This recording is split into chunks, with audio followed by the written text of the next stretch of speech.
Hi, welcome. Thank you so much for being here. I'm Charlotte Skinner. I am the co-owner of 406 Medical Weight Loss. Selena is my other half in the business. We're going to tell you guys a little bit about who we are, and then we're going, pardon. Oh. Well, that was unique. We're going to tell you a little bit about who we are, and then we're going to introduce the panel and have a panel discussion. So we're a local company. We're here in Helena, Montana. Our clinic is just up on Winnie Avenue. We utilize the same active ingredients as Wegovy, also called Ozempic, or Zepbound, also called Mounjaro. The active ingredients, we refer to those by their generic name, which are semaglutide and tirzepatide. So we are going to have the team here answer some questions like we do in consultations with clients every day, including hard questions. No questions are off limits tonight, and you guys are more than welcome to ask any that you brought as well. This will take about 20 minutes, and then we will open it up the floor for you guys for any additional thoughts, questions. So first, I'd like to introduce Patrick Alduenda.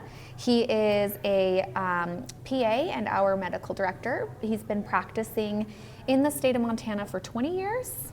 A little over 20 now. A little over 20 years. 21 this year. He does have his doctorate in medical sciences degree, and he provides medical direction oversight and clinical clearance for all of our clients. Then we have Kendra. She is our weight loss support nurse, and she works one-on-one with clients throughout the entire duration of their time with our program, making sure that they have dietary information and exercise information, support, questions about side effects, all of that. She's a good resource. And then Ashley at the far end there is also a registered nurse who's a support nurse, and she has that same role, supporting clients one-on-one throughout the entire program. So just to get kind of started, we're going to do a little icebreaker. Last time, you guys, I asked you your favorite winter activity, but It's fitting today, too. It was like winter today, but I think instead we're going to ask you your favorite summer activity since we're looking forward to summer. So Pat, do you want to go first? Fishing. Yeah, I like not to surprised to hear that. Yeah. Fly fishing, specifically? Okay, yeah. Mine Kendra? is either, the older I get, gardening is becoming more. You are quite the gardener. I know, I love it. A lot of And veggies. hiking, yeah. Nice. Yep. My favorite is just being on my kayak, either on the river or the lake or Ooh. spring meadow. It's Love just that. my happy place. Love that. Such a short season in Montana, you have to find something to do outside. So, all right, I'm going to start with you, Patrick, and we're going to start out with just a kind of a simple question. What are GLP-1 medications, and what are they actually doing in the body? So GLP-1 medications are peptides, which is a short chain of amino acids, that's like a part of a protein almost. And they're signaling molecules. We have lots of them. Insulin is a peptide, for example. Those are all peptides in the body, and they signal body processes. The GLP-1s signal regulation for insulin. Okay. Specifically, so. Do we have naturally occurring GLP-1 in our body? We do. Okay, thank you. All right, Ashley, when patients start taking GLP-1s, what is one of the first changes that they notice? I would say that the first thing most of my clients notice is that they are full much quicker, and that like their food noise is quieted down. So if you're somebody that really focuses on like what you're going to have for lunch or what you're making for dinner or what you're going to eat on vacation, that kind of goes away. Awesome. And then Patrick, for people who are using GLP-1 medications, what is realistic weight loss? Well, with semaglutide, about a pound a week is realistic, and almost double that for tirzepatide. Great. All right. Kendra, we hear a lot about side effects. Yeah. A lot of that online, in the news even. So tell us about side effects. What are common Sure. How are those usually experienced by the clients you work with? Yeah, the most common side effects are related to the slowing down of your digestive system that happens. So typically I hear things like nausea, heartburn, constipation or diarrhea. Those are probably the most commonly reported ones, and they're most common in the first 2 weeks, and then they typically get better. If they're not getting better past that point, usually we try to adjust dosage or do something so that our clients typically aren't experiencing much side effects.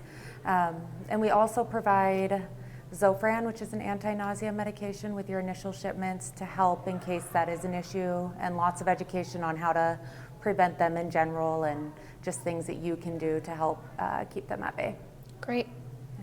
So Pat, follow-up question on how GLP-1s work in the body.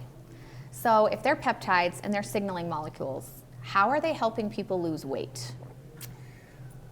Well, it's metabolic support is what it is. It's not directly affecting fat loss. It's indirectly promoting the things that lead to better glucose control, better metabolism, and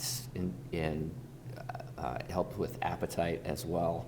And those things all combined help to burn fat and lose weight. So its interplay with the pancreas and its relationship to insulin is how it works. That's why it works for diabetes, and that's why it's working for weight loss as well. Okay, great. And those side effects that Kendra mentioned, mostly in the gastrointestinal system, seems like kind of the majority of where people experience side effects. Why is that? What are GLP-1s doing in the gut? There's some inhibition of gut motility, so they don't move things out of the stomach as quickly as they normally might. So that increases the duration of time that people feel full with less food. So it sits in your stomach for longer and you feel full longer. So you digest slower. You do. Okay, great. Kendra, what about some of the scary things that I've read online about like losing muscle mass or my hair falling out? Yeah, I think that's a pretty common question that I get from a lot of people. As it's fair, that's a scary thing to think about. Yeah. And we focus a lot on making sure that our clients are staying well nourished throughout the process. I think a lot of times those things happen if people are not eating adequate nutrition and they're losing a lot of weight and they're on these medications. And so if I hear that from a client, I like to dig in more to what are you eating? Let's make sure that you're getting a good nutritious meal. And a lot of times that's kind of what's happening is that they're not eating enough calories and then their body is pulling it from other areas. So I think what I'm hearing you say is like the medicine isn't attacking hair follicles No. or attacking muscle mass. Yeah. It's causing people to lose weight, and as a consequence of sometimes very rapid weight loss, Yeah. no matter how you've lost the Yes. weight, it can affect things like Yeah. muscle mass and And hair. there typically is muscle mass loss anytime you lose weight. That's expected. And so to just keep it in a lower percentage and try to prevent it from being too much muscle loss as you're losing weight. That's great. Is our goal. Thank you. All right. You mentioned the pancreas a little bit, Pat, about how there is some action in the pancreas on these medications. I've also seen that this medicine can cause scary things like pancreatitis, and there's also this link that I've seen online to thyroid cancer. Can you address first pancreatitis and then the thyroid cancer? Pancreatitis is inflammation of the pancreas. It's a painful condition caused by a variety of things. Probably the most common thing that causes pancreatitis is alcohol use, alcohol misuse, really. But there has been an association with these medications and pancreatitis. It's very rare. It's a very rare complication, and it's something that stops as soon as you discontinue the medication. But it's rare enough where in the last several years, I think I've personally seen one case that I thought might be related to a GLP-1, and I see hundreds and hundreds of people on these medications. Excellent. And it wasn't one of our patients. Not that matters. It was a patient I see in the emergency room, but it Yeah. can happen, but it's pretty darn rare. And then the thyroid the cancer. thyroid Tell me cancer. about that. So in the animal studies that Rats specifically? that preceded the studies in humans, there was a small increase in the presence of a specific type, of thyroid cancer. That has not been borne out in the human studies at all. We really haven't seen an uptick in this type of thyroid cancer. And, you know, we face that a lot. Animal models sometimes give us information that can't be directly translated to human models.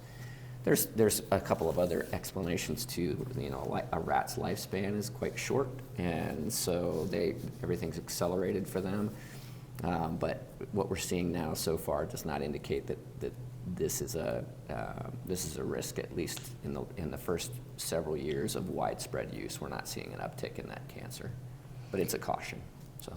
Speaking of widespread use, we're talking millions of people just in the United States alone. Millions of people for years now, yeah. And so, not seeing that in humans. There's nothing in the post-surveillance that says there's an uptick. Well, that's reassuring. Mm-hmm. Okay, kind of on that same line of thought, are these medications safe long-term? They appear to be. There's the famous ones, Wegovy and the Wegovy and Ozempic and the Mounjaro and Zepbound have been out for a few years. But the GLP-1 class of medications, the first GLP-1 class medication, has been out for over 15 years now, and it's still an incredibly effective medicine. Not as effective for weight loss as the semaglutide and tirzepatide, but very effective for type 2 diabetes. And the post-surveillance has suggested that it's incredibly safe, and even in the long term. Okay, great. Okay, so we use compounded GLP-1s in our clinic. We do not use the name brand. And the reason for that, just to give a little backstory, is cost. The name brand product is extremely expensive. In general, $1,500 a month is pretty typical. That's a mortgage payment for a lot of people. And I know that's not within my budget, so we use the compounded medications. However, not all compounded medications are the same. There are quite a few concerns within the medical community and just within the general population as a whole about the safety of compounded medications.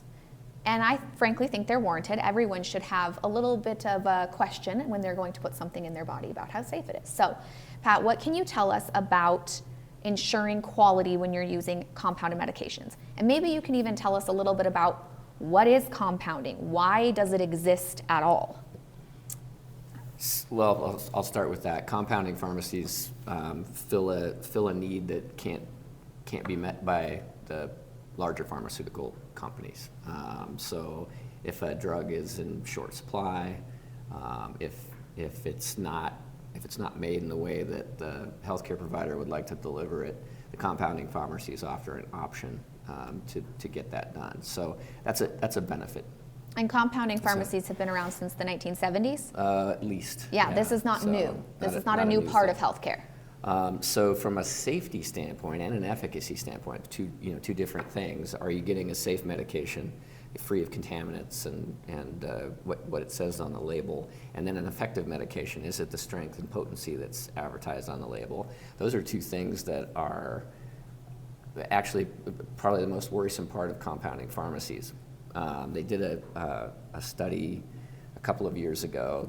There's over 300 compounding pharmacies available online through the internet, and the study was done to see they all ordered the same medications from these pharmacies, and then they sent them for third-party testing, and about half of them were either contaminated or not the strength that they were advertised on the label, either much weaker or much stronger than they were advertised on the label.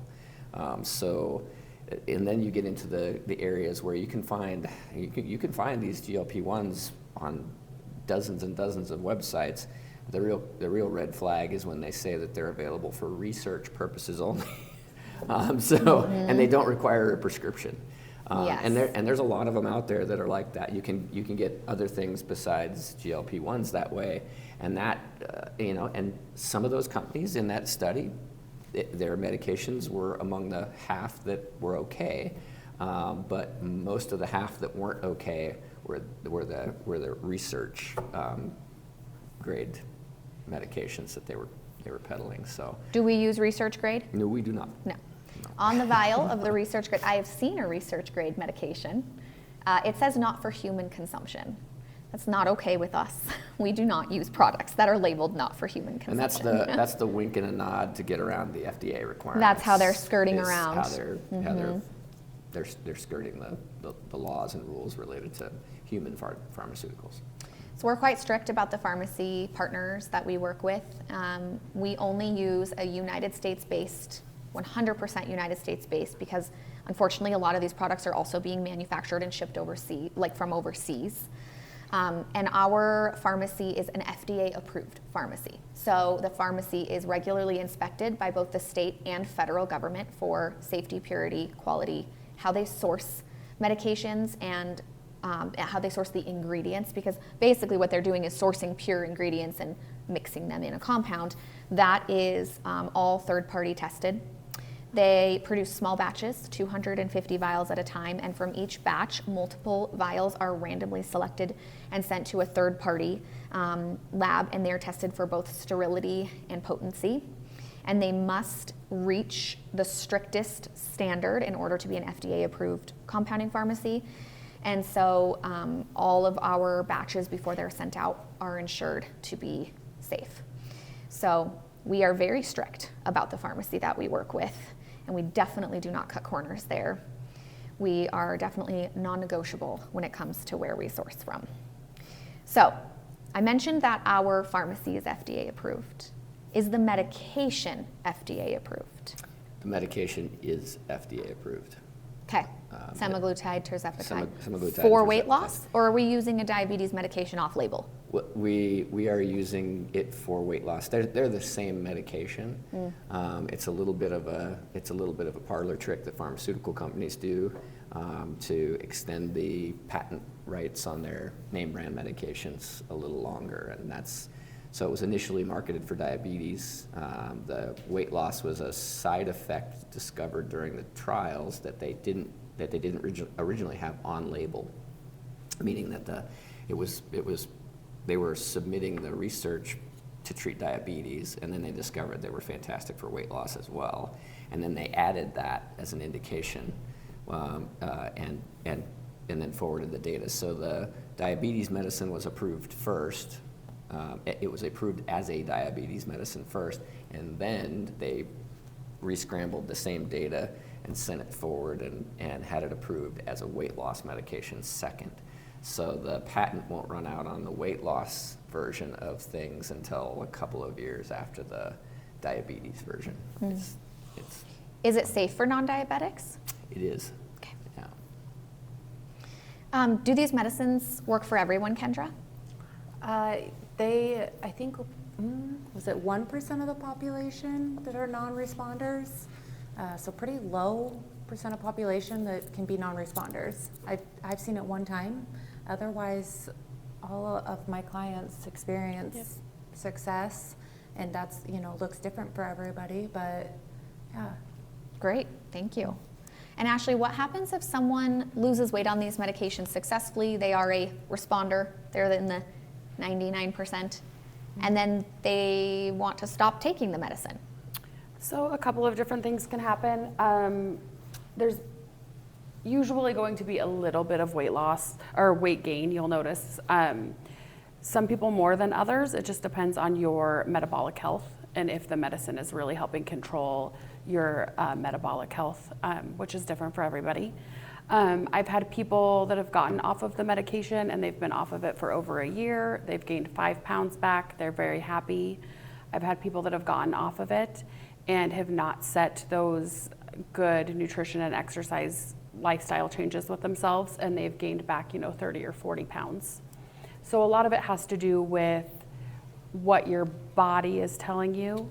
So if you have a metabolic disorder, then you probably need the medication more longer term. And if you've set good lifestyle changes for yourself. So if you're really working hard and you're dedicated to your lifestyle change, you can still be successful if you've stopped the medication. You're not required to be on these medicines for life. Right. But for some people, metabolically, that makes the most sense for them. Yep. And that does happen too. All right. Kendra, what makes us different than other programs? I think, well, one, being locally to Montana is nice. You're working with somebody that is from this community and, you know, is easy to get a hold of and chat about your things. I think I'm always available, I think.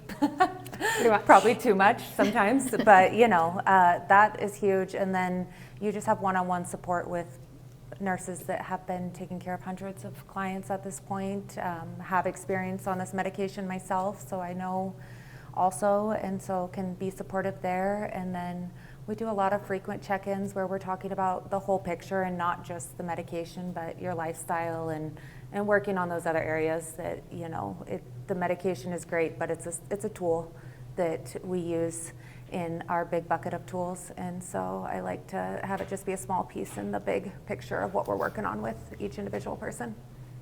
That's great. Yeah, we're really dedicated to providing support, however that looks for our clients. Some of our clients rock and roll and they don't need much. Others see us pretty much every week so that we can inject the medicine for them. So it depends on their need.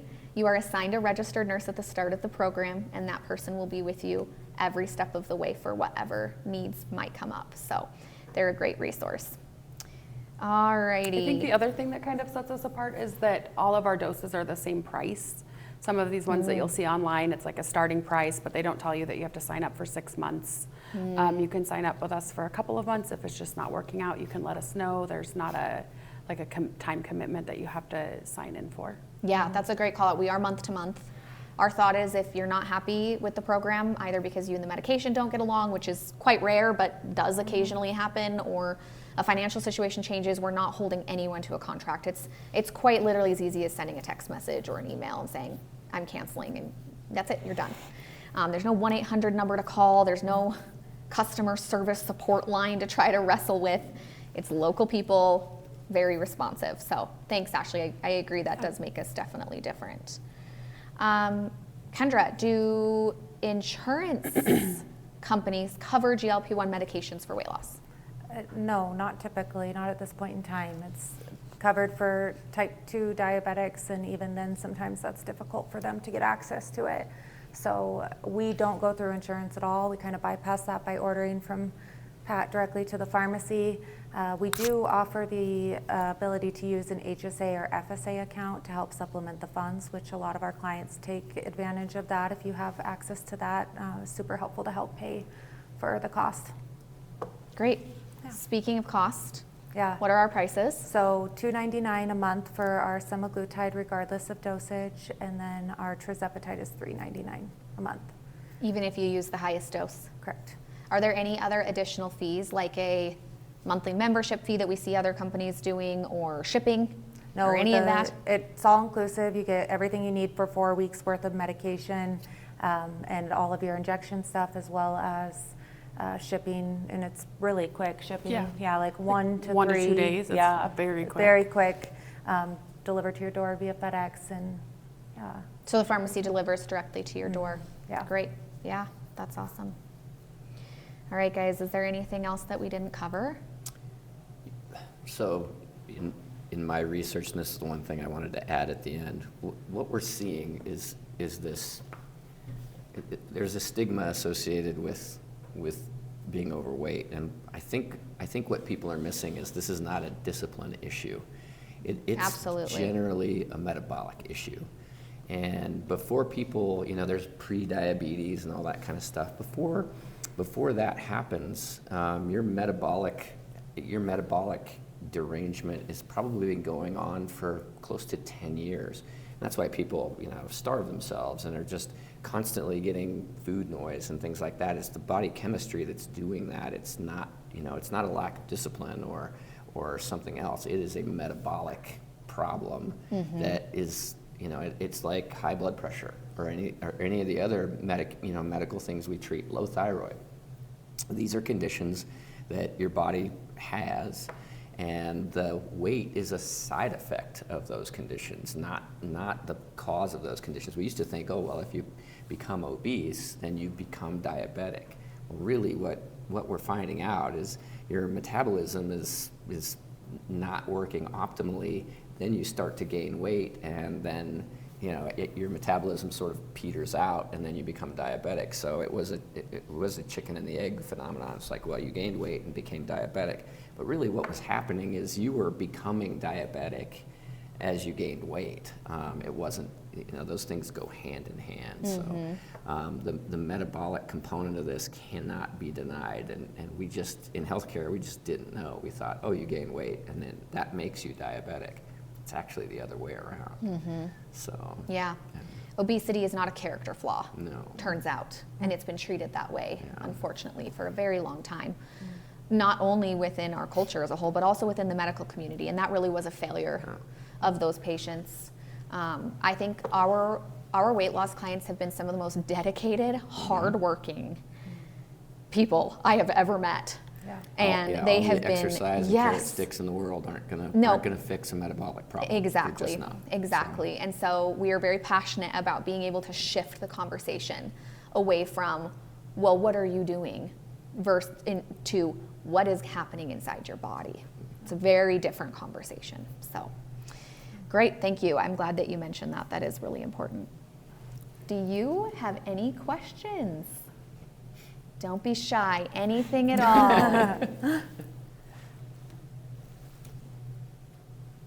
have a question about cortisol. So, they talk about, well, cortisol is the cause, right? And for weight gain and for not being able to lose weight. So how does that play into what you guys are talking about with, stopping food noise, slowing digestion, and all of that kind of stuff? That's a great question. Cortisol. Great question. Yeah, cortisol is involved in a pathway. It's a stress hormone. It's a stress steroid, is what it is. It's if you're under stress, your body produces cortisol, and it's a good thing. I mean, it's a protective thing. But what happens is if you're under a lot of stress all the time, and your cortisol levels are sort of chronically elevated because of that. What cortisol does and what steroids do, if you've ever taken prednisone for any reason, is they raise your blood glucose and they cause metabolic derangement. You become sort of a temporary diabetic from cortisol and medications that we prescribe, like cortisol. So yeah, I mean the cortisol relationship with metabolic health is undeniable, and this is. The medications, the GLP-1 medications can help with that. Even somebody chronically on steroids can get metabolic benefit that they ordinarily wouldn't get. They'd become, they'd become functionally at least a temporary diabetic because of it, and all the cascade of events with that. So, did that answer your question? It's a great question. Yeah. Metabolism's complicated, and there are a lot of factors that interplay and create this, and metabolic sometimes shift. when you're eating better and you start losing weight and you're moving your body more, your cortisol levels improve, and all of those things are kind of connected and correlated too. So I don't think that it directly always affects it, but there's other things that we're doing that definitely can help improve all that. Yeah, absolutely. Sleep is one of those things that probably. I've learned that. Diet and exercise are great, but if you're not getting sleep, your cortisol levels are affected, and that cortisol then basically hammers your metabolic system and makes life much more difficult from a metabolic health standpoint. So. And weight loss can contribute to higher quality sleep. Actually, there's an on-label indication for tirzepatide for sleep apnea now, which is probably the biggest cause of bad sleep. The thought was that it was just, it was just the weight loss, but they think there may be something more to it. Other components just beside the weight loss that the tirzepatide helps with sleep apnea. I'm not sure the data isn't clear exactly why, but it definitely works. Yeah, it's fascinating. Yeah. Also, data showing cardioprotective benefits of GLP-1 medications. So much so that there's some cardiologists who are very excited about the future. Preemptively of- prescribing it yeah. in their high-risk patients. Yep. Yeah, there's thought to be some potential cancer protective effects. There's a molecule called mTOR. It's not a molecule. It's a signaling system. mTOR is the mechanistic target of rapamycin, and when it is active, it promotes muscle building, but it also limits some of the things that are protective. When you deactivate mTOR, it helps your body sort of fight cancer cells, and it improves your immune system dramatically, in fact. So some of the benefits of the improved metabolic health are suppression of the mTOR, and that mTOR can have all sorts of wildly beneficial side effects. So yeah, there's this whole cascade of stuff that we're finding. Yeah, That well beyond just weight. thought, yeah. Yeah, so. absolutely. Any other questions? Just answered most of them. Fantastic, I'm so glad. Yeah. Cortisol, sleep apnea, stress. Yes, metabolic, very metabolic, all of those And things. lots of our clients fall into those Yeah. categories. And it's just pretty awesome to talk to them a few months in and they're like, oh my gosh, you don't know how bad you feel till you start to feel a little better. Yeah. You know? Yeah, I think we've all experienced that Yeah. with our clients, how Yeah. incredible they feel after a few months. Yeah. It's pretty exciting for sure. Yeah. So, yeah, great. I have a question about, so as a woman talking about like hormone replacement therapy versus GLP-1, can you talk a little bit about that? Well, both are reasonable under the right circumstances. So the GLP-1 can help a variety of metabolic processes like we listed, but hormone replacement therapy we know has some significant benefits too. I mean, that's certainly an area of expertise that is not something I deal with much. But my backstory is I'm an emergency medicine PA, so I mostly cover emergency rooms. I have a kind of a fascination with exercise and metabolic health as well, which is how I got involved with this. But I think they can both be appropriate, and you can use both of them together, and there's some synergism there as well, potentially. Now, if you're in a position where you can't take hormone replacement therapy, and there's a variety of reasons that it's not appropriate to give someone hormone replacement therapy. Blood clot risk is, in somebody who has a tendency towards clotting can be a factor. I'm trying to think what other reasons why you might want to avoid it. If you have estrogen sensitive breast cancer, hormone replacement is not appropriate. But in all those in those conditions, the GLP-1 is still reasonable to use. Yeah, I think there's also some data that says once you've reached 10 years post-menopause, HRT is much riskier. And so there's a time frame for HRT use. I think if you're talking about the contraindications, the list for HRT is much bigger Oh yeah, than GLP-1s. than GLP-1s. Generally speaking, you're more likely to be safe for a GLP-1 than HRT. You also want to talk about weight loss. HRT has nowhere near the percentage of weight lost as GLP-1s. Just to, if it did, it would probably have FDA approval for weight loss. It doesn't. The only FDA approval for HRT is for hot flashes. Now, do women get other benefits? Yes, they absolutely do. And is weight loss and maybe improved muscle tone and stuff one of them? Maybe. But if you want to talk about if our concern is metabolic health and weight loss, you're really kind of barking up the wrong tree with HRT. I love HRT. Don't get me wrong, it has fantastic benefits for the right person. She has much more expertise in HRT than I do, you might know, so. Has great benefits for the right person, absolutely. But it's riskier, has more potentially life-threatening concerns, and much more limited use. And then when we're talking about weight loss, there's nothing like GLP-1s. I mean, it blows it out of the water.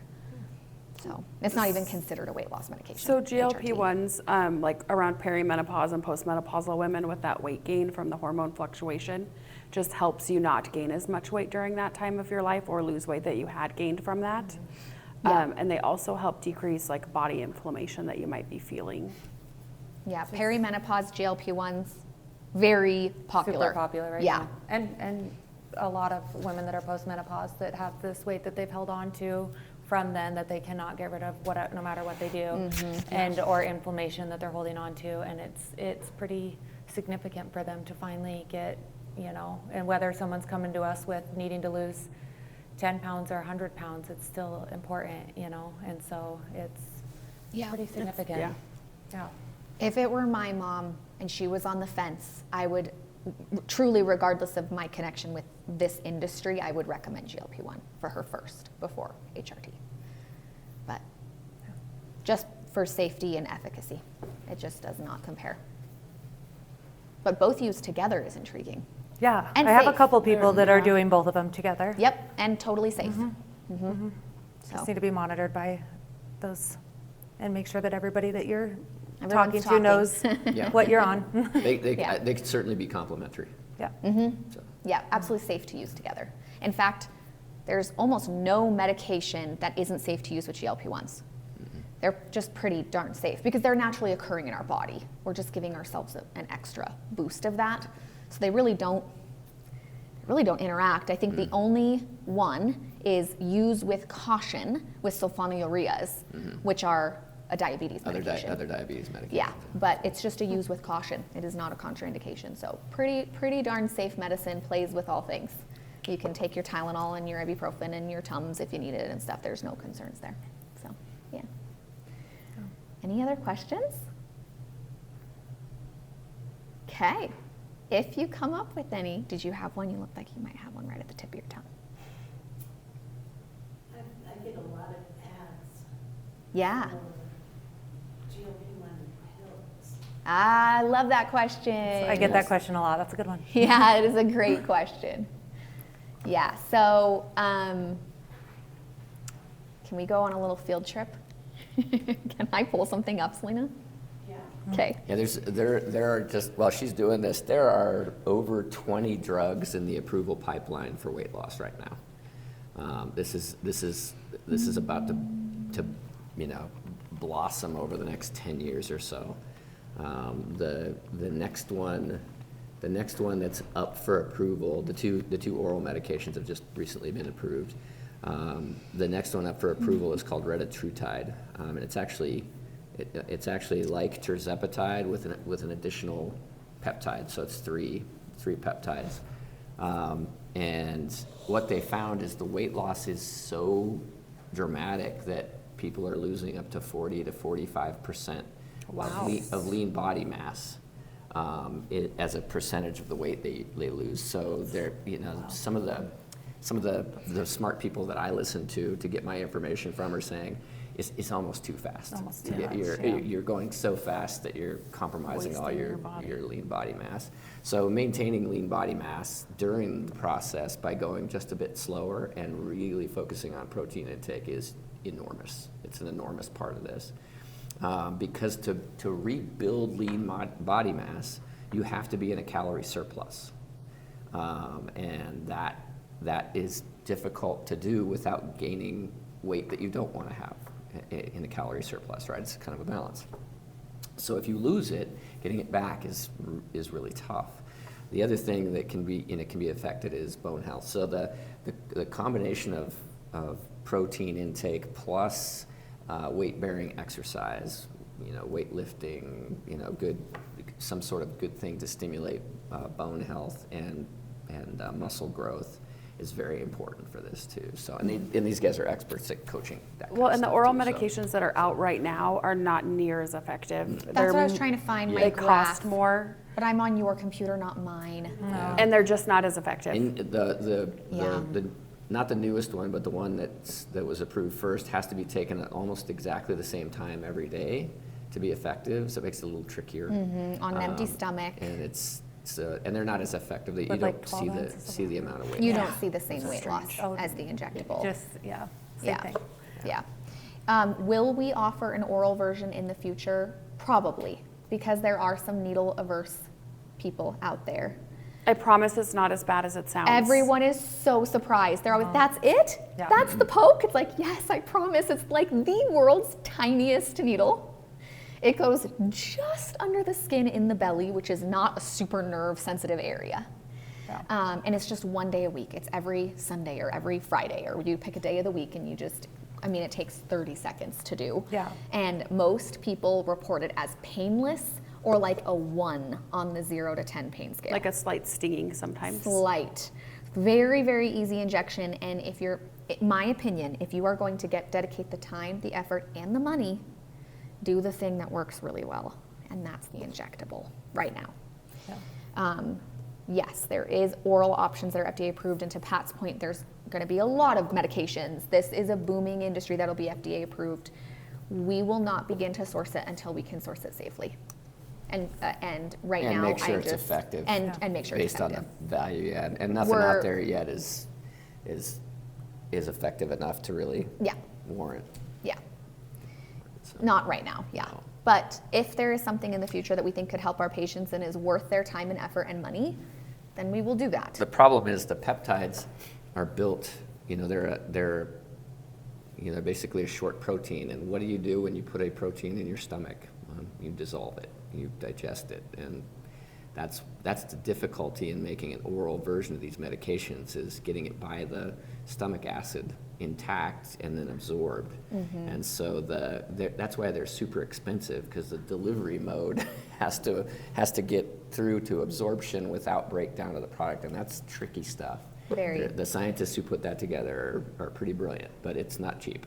And so, Yeah, to do it correctly, it's Yeah. not. So, yeah. We do like video calls with all of our clients, or meet in person, depending on what our clients want to do, and go through that injection process step by step with everybody. I like to do the I've first yet- injection yeah. with the patient. You do So that? I do, Yeah. yes. I don't always do that, but I've Yeah. yet to have somebody that can't get through it. And sometimes I've had people that are pretty scared, and yeah. it takes a little bit to get through there, or they have a significant other Yeah. help them like with Pulp the Yeah. process. Pulp Fiction, right? Yeah. It's not like that.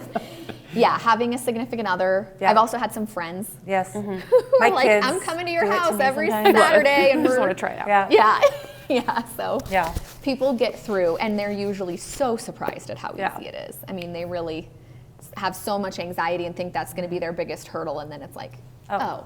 that Yeah. wasn't so bad. It's the same setup that kids inject themselves with diabetes 3 or 4 times a day. Yeah, like little kids. Little Yeah. kids. Yeah, so same it's- needles yeah. for little kids, so it's really easy. Yeah. Allergies, like, do you guys have any issues with being allergic to injection? The biggest thing I've had is an allergy to the coating on the needle, and we Yes. just sourced different needles.